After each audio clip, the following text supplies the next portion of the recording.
No, déjale al chiquillo ya, hombre. Pobrecito. 4 años Bueno, después, perdón, pero si seguimos hablas con lo F5, mismo. David, tú eres carpetas. Claro, ya Eso. está. Me ha quedado. Aquí cada uno aguanta su vela. Bueno, pues venga, vamos con David Barco, que nos vas a hablar de, bueno, o nos vas a presentar para un tema de debate, la preparación de modelos as-built y el modelo de asset de activos y la entrega del libro de edificio digital, ¿no? Sí, bueno, más o menos era eso lo que... gracias, Alberto, por tu matiz. Ya me ha pasado que en algún congreso debajo de David Barco han puesto Mr. Folder, con lo cual ya esto de aquí hasta el final. Bueno, pasa la diapositiva, por favor. Al final, bueno, lo que queríamos tratar de traer en este aspecto es como nosotros a lo largo del ciclo de vida, sobre todo de la obra, vamos a tener una serie de modificaciones y especialmente vamos a introducir información que luego al final de la obra necesitamos volcarla al propietario, ¿no? Lo que tradicionalmente llamamos el libro de edificio. Bueno, yo termino la obra y entrego el libro de edificio físicamente, ¿no? Un tocho, un CD, etcétera, etcétera. Entonces, ¿qué es lo que ocurre ahora en nuestro contexto? Que pues tenemos una serie de modelos que contienen geometría que va siendo modificada, que tendremos que entregar al final de la obra. A su vez, esta información, perdón, este modelo, vamos a contener diferente tipo de información que también vamos a ir actualizando, ¿no? Como los datos de identidad de los productos, fabricantes, instaladores, fechas de mantenimiento, periodicidad del mismo, ¿no? La puesta en marcha, las pruebas que se han realizado, etcétera, ¿no? Pero especialmente vamos a vincular determinados tipos de información que lógicamente no van a ir como un parámetro ni como un metadato, sino que va a ser una referencia externa, un vínculo de otro tipo de información complementaria que son pues las certificaciones, fichas de control, albaranes, pruebas de laboratorios, de resistencias del hormigón, fichas de producto, etcétera, que necesitamos que estén vinculadas al modelo, por no decir de otra información complementaria que se estime oportuna, como fotografías, fotos 360, incluso nubes de puntos que pueden ser una prueba de cómo ha quedado una instalación determinada puesta en obra.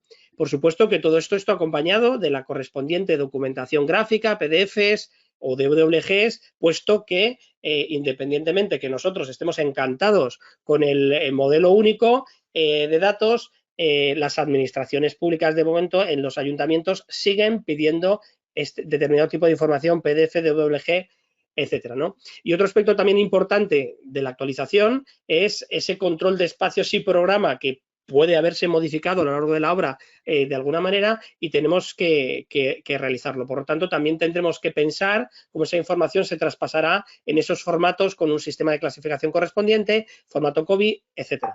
Pasa la diapositiva.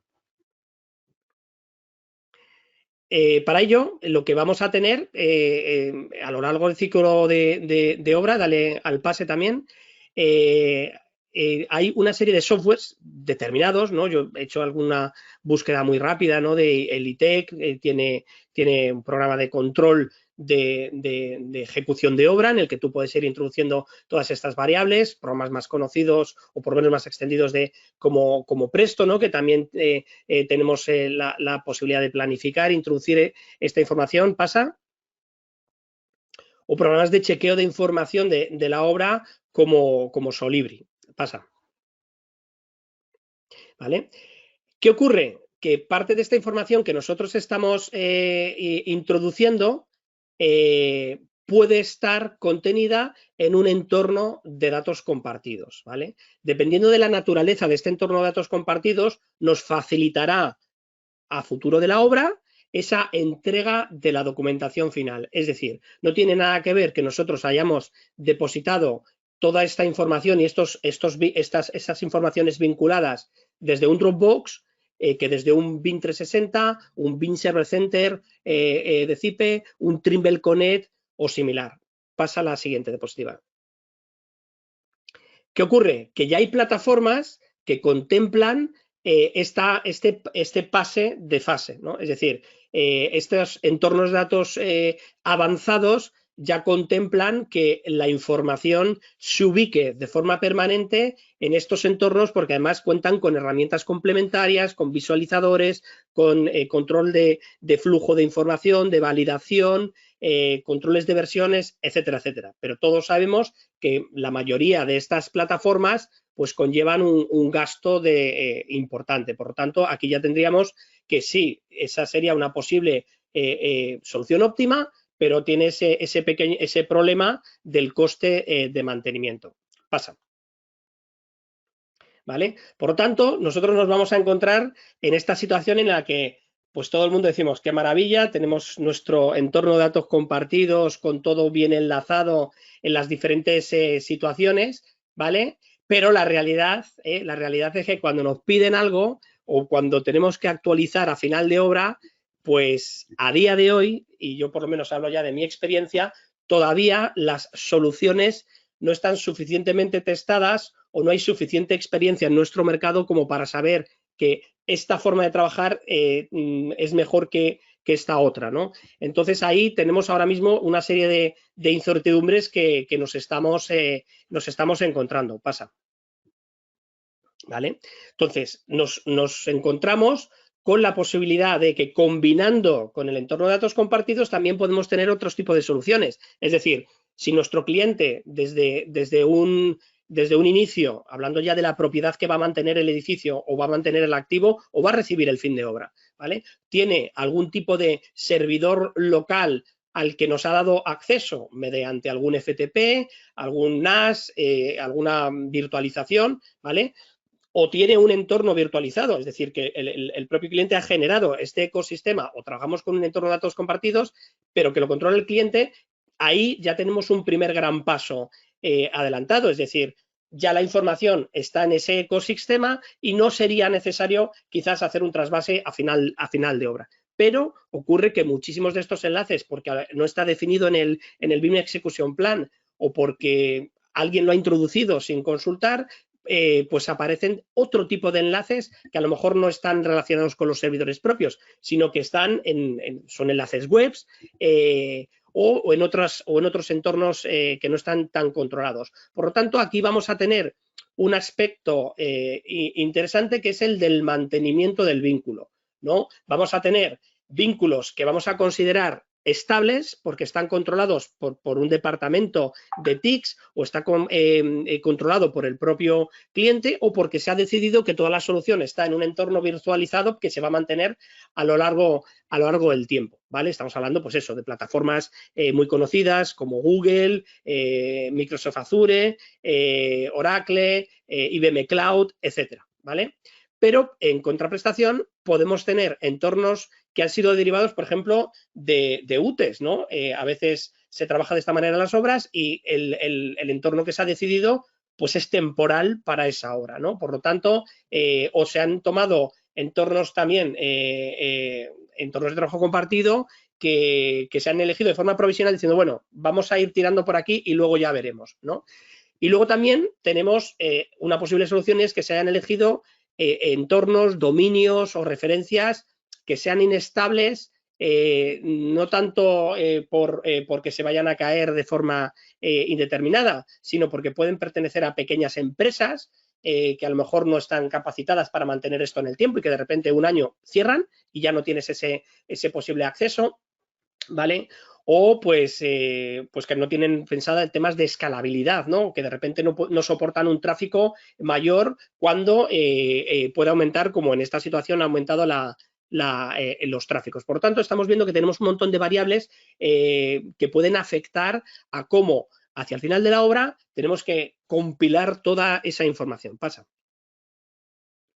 Y por lo tanto, en el ciclo de obra, de forma complementaria a los entornos de datos compartidos, aparecen posibles soluciones que sí que nos van a permitir de forma ágil ir introduciendo o controlando información anexada a los modelos que al final del ciclo nos permiten exportar la información de una manera sencilla, ¿no? Tenemos los ejemplos de Trimble Connect, antes Teclab Insight, ¿no? Que permitía precisamente esta función de ir añadiendo vínculos y al final de la obra hacer un guardado como y te entrego un paquete compilado de los modelos federados más toda la información que hemos ido introduciendo a lo largo de la obra. Pasa.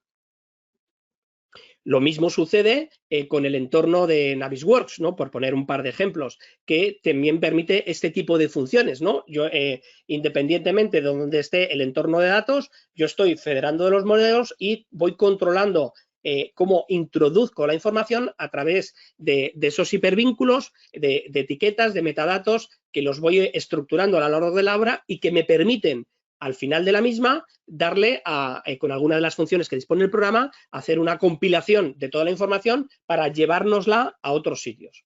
Pasa. Otras soluciones complementarias, como PlanGrid, como Procore, pues proponen términos intermedios. Pasa.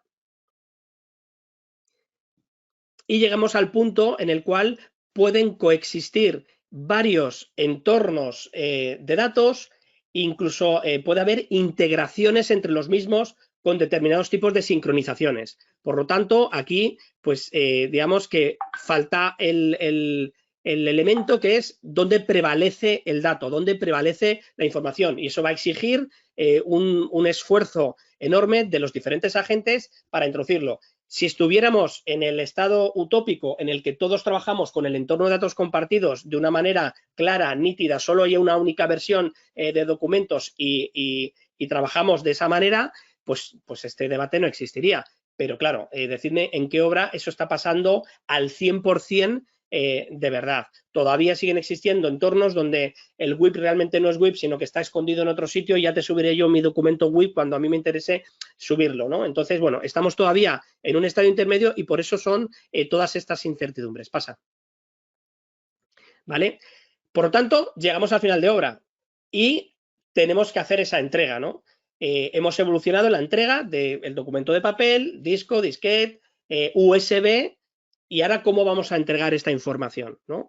Esta es un poco parte de las dudas que se subyace, es decir, ¿se va a permitir la entrega en la nube? Bueno, pueden existir protocolos de personas que no acepten esa entrega y que exijan que se entregue de forma física todo ese lote de nuevo. Incluso habrá gente que exija que se imprima toda esa información. Por lo tanto, vamos a tener estas variables de si estamos en un servidor propio, si hemos trabajado en un Common Data Environment, dependeremos de si es pequeño, mediano o avanzado. También dependeremos de si ha habido sincronización entre diferentes entornos de datos y tendremos que ver cómo los modelos donde hemos introducido toda esta información tienen esa capacidad de compilar o no compilar esta información. Al final, pues tenemos una serie de aspectos a tener en cuenta que serán, pues eso, si hemos elegido un entorno de datos compartidos muy avanzado, tenemos el problema que hemos dicho antes, del coste del mantenimiento, ¿no? Tenemos que plantear también el acceso a futuros nuevos agentes que puedan intervenir en rehabilitaciones, desmantelamientos, etcétera, etcétera. También es toda esa entrega que vamos a realizar. Tenemos que pensar en cómo se va a usar la información, cómo se va a acceder, cómo se va a gestionar, ¿no? Para los nuevos gestores, que seguramente no sean usuarios no BIM, que tengan que familiarizarse con todo esto. Y todo esto variando, o sea, analizando claramente las posibles pérdidas de información, enlaces, adjuntos, etcétera, etcétera. Pasa. Por lo tanto, el gran reto, la gran pregunta, ¿no? Y con esto finalizo y estoy en el último minuto. Tenemos que pasar del libro del edificio tradicional, ¿no?, al libro de edificio digital, en el que nos imaginamos cómo va a ser, pero todavía no tenemos claro completamente cómo va a ser ese entregable. ¿Pasa? Todos tenemos imágenes similares a esta, en la que alguien nos entregará nuestro maravilloso conjunto de información, metadata estructurada, vinculada, accesible, con blockchain, con smart contracts, etcétera, etcétera, que en estos eventos pues nos llenamos de hablar de todas estas posibilidades del futuro, pero realmente, ¿cómo será esa entrega en los próximos meses o en los próximos años, mientras todavía estemos bastante alejados de esa teórica entrega digital, pues eso, más avanzada? Y ahí dejamos la pregunta en el aire. Muchas gracias, David. Tú también lo has clavado, ¿eh?